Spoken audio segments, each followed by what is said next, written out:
Hotel ஸ்டைலில் வடைக்கறி எப்படி செய்கிறதுன்னு நம்ம இப்போ பார்க்க போகிறோங்க. நல்லா கடலப்பருப்பை வந்து ஒரு 2 மணி நேரம் ஊற வச்சுருங்க. ஊற வச்சுட்டு இதில் சோம்பு, தனி மிளகாத்தூள் போட்டிங்கன்னா நல்லாவே இருக்கும். கலர் கொடுக்கும்.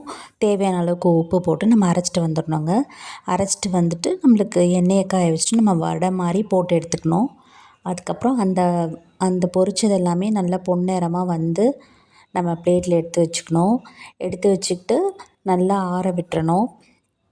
நல்லா ஆற விட்ட பிறகு அந்த கொஞ்சம் நேரம் ஆறட்டும். ஆறிட்ட பிறகு நம்மளுக்கு அதுக்கு தேவையான வெங்காயம், தக்காளி எல்லாம் கட் பண்ணி வச்சுக்கோங்க.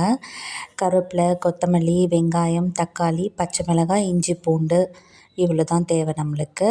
எல்லாமே கட் பண்ணி வச்சுக்கிட்டு அந்த உதுத்து வச்சு நம்ம அந்த கடலப்பருப்பு இருக்கு இல்லையா, அதை 2 2ஆக பிச்சு நம்ம மிக்ஸி ஜாரில் போட்டு அடிக்க போகிறோங்க. அந்த மாதிரி தான் ஹோட்டல்லலாம் செய்வாங்க. நம்ம என்ன தான் கையில் பிச்சு உதுத்து போட்டால் கூட அந்த பூ மாதிரி வராது. இதுதான் வந்து ஹோட்டலில் செய்கிற ட்ரிக்கு. நல்லா உதுத்து இதில் பண்ண பிறகு மிக்ஸியில் பார்த்திங்கன்னா இந்த மாதிரி மணல் மணலாக நம்மளுக்கு வந்துடும்.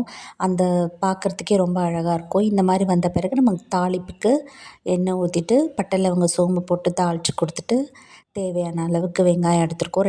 ஒரு 3 வெங்காயம் எடுத்திருக்கேன் நான். தக்காளி 2 மீடியம் சைஸ் எடுத்திருக்கேன். எடுத்துகிட்டு 4 பச்சை மிளகாய் எடுத்திருக்கேன். காரம் நாங்கள் கம்மியாக தான் சாப்பிடுவோம். உங்களுக்கு எவ்வளோ காரம் தேவையோ அந்த அளவுக்கு பச்சை மிளகாய் போட்டுக்கோங்க. தனி மிளகாத்தூள் வந்து நான் அரைக்கும் போதே சேர்த்துட்டேன். அதெல்லாம் கொத்தமல்லி இந்த அதேமாதிரி உப்பும் வந்து நம்மளுக்கு தக்காளிக்கு ஏற்ற உப்பு தான் நான் போட்டிருக்கேன்.